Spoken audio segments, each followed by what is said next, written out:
What's up, YouTube? It's the 206 Analysis. Sorry, I have not been around for a while. Got a new job, and it just takes a lot of my time. So I'm coming back with predictions. Sorry about the UFC Fight Night. I think it was 25 Diaz versus Ellenberger. Sorry, I didn't do any prediction for that. I'd worked that night. I also missed Floyd Mayweather versus Victor Ortiz, and I missed that. So fuck. I'm just gonna say fuck work, but I gotta just I'm gonna do these predictions done. I probably most likely will not be able to do a post fight video. So again, I apologize.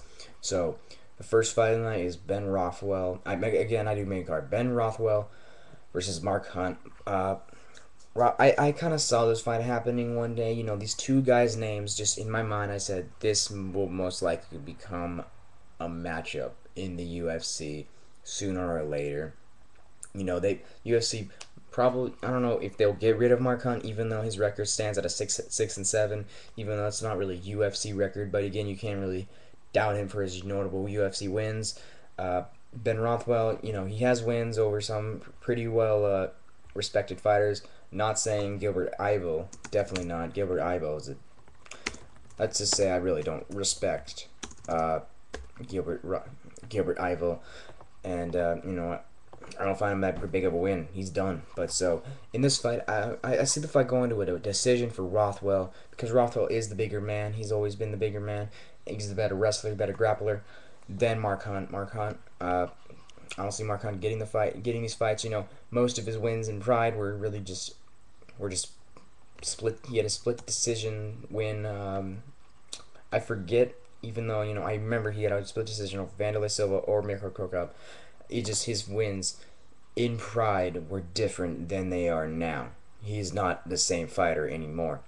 So for the fight, I still say Ben Rothwell via decision, and that's where I stand by him the whole time. All right, next fight is Nate Diaz versus Takanori Gomi, both coming off losses, not consecutive. Nate Diaz coming off two consecutive losses, or is it three? I think it's three. Again, I have been at work. It kills my knowledge, so I apologize again. Fuck work. Nate Diaz versus Takanori Gomi.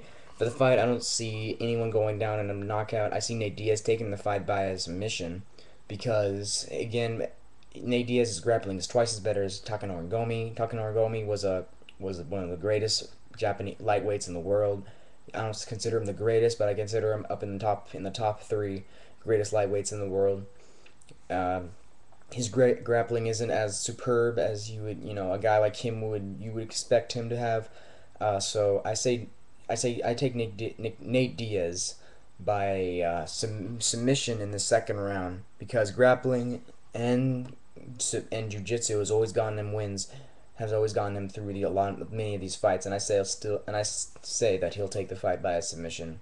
Talking Origami, he does not have the grappling background, does not have the jiu-jitsu background to handle Nate Diaz's grappling. All right, next fight: Travis Brown versus Rob Brogton. I don't know much about Rob Brogton. I'm gonna look him up right now.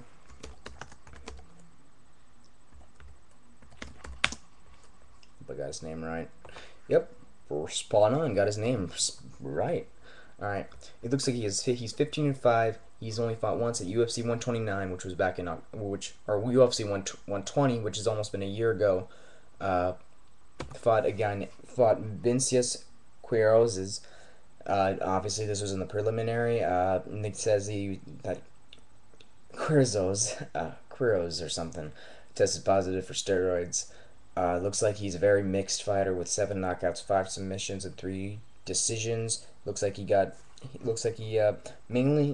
very, very, very. He does pretty well with his submissions. Many of his submissions have ended in the early rounds. Most of it in his knockouts, and most of his knockouts are just in like later rounds. I think his Brazilian Jiu-Jitsu is pretty. Looks like it's pretty good.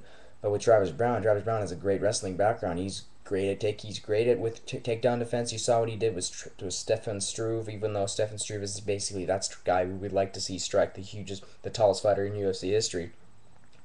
And Travis Brown basically was able to knock his fucking ass off. Knock his back. Not fuck. My mind's really messed up. I'm hungry as hell. I came back from work. My brain's not functioning right, so I'm sorry. I'm sorry, very sorry. Uh, Travis Brown basically knocked him the fuck out. Plain and simple. Uh, I still, for the prediction, I think I'm gonna go with Brown, but I'm gonna go with a not prediction, no prediction on the round or the the outcome. So that prediction is not part of the record. I can't count that because I don't know enough about Rob Bronton. I don't know anything about him. I don't know his main background is. So that prediction Travis Brown, Rob Bogtan is a no go, no prediction. All right, Matt Hughes, Josh Koscheck. Diego Sanchez was supposed to fight Matt Hughes, but he pulled out due to a broken hand. Now Koscheck comes in and this is the battle. This is the rest. This is going to be a wrestling battle most likely, but if it stays standing, I'm gonna go with Koscheck. Koscheck does have a lot better power than you see with Matt Hughes. Matt Hughes can do pretty well with his striking, but I always will go with Josh Koscheck in this fight. Even though I don't like Josh Koscheck.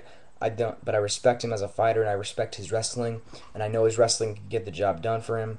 And for this fight, I see the fight going to a decision for Koscheck. Matt Hughes is going to be about 30. I think he's about 38 soon, and he's probably almost done. He's been talking about retirement, and he's waited a pretty long time. He's almost waited a year to come back to the ring, and I don't see him doing so well against this guy. So Matt Hughes, Josh Koscheck will be a decision. Now to the main event: John Jones versus Quentin Jackson. Uh, a lot of people are saying Quentin Jackson, but I don't think Quentin Jackson can go against this guy. Even though Quentin Jackson does have an amazing takedown defense, many fighters have not been able to get away from this man, John Jones. John Jones's size is very tough to counter with.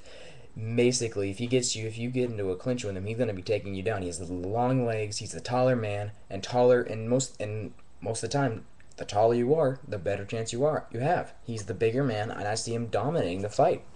Not in complete fashion, I still say think of them as they'll strike with each other, but I don't think this will be, you know, a boxing match. I say this will be a fight that ends on the ground, and I have to pick John Jones for this if it's gonna because in this fight it's definitely gonna go to the ground. With John Jones, it goes to the ground. Always goes to the ground. John Jones is wrestling. His judo, he has a very good amount. He has pretty good judo throws from what I've seen. Uh, and Brazilian Jiu-Jitsu is pretty good. It's pretty good for him. Even though he does have that advantage of being the taller man, and the bigger you are, the better the better advantages you have. You have the better strength, you have the better, just so on and so forth, etc. So for this fight, I say John Jones via TKO in the third round by strikes on the ground, with him doing his little infamous elbow strikes. Once he gets to you to stride control, he'll get you with those elbow strikes. So this is the 206 analysis. I'm out. I doubt I'll be able to get back at you guys with a post fight video. So I'll see you guys later. Sorry I can't do that. Peace.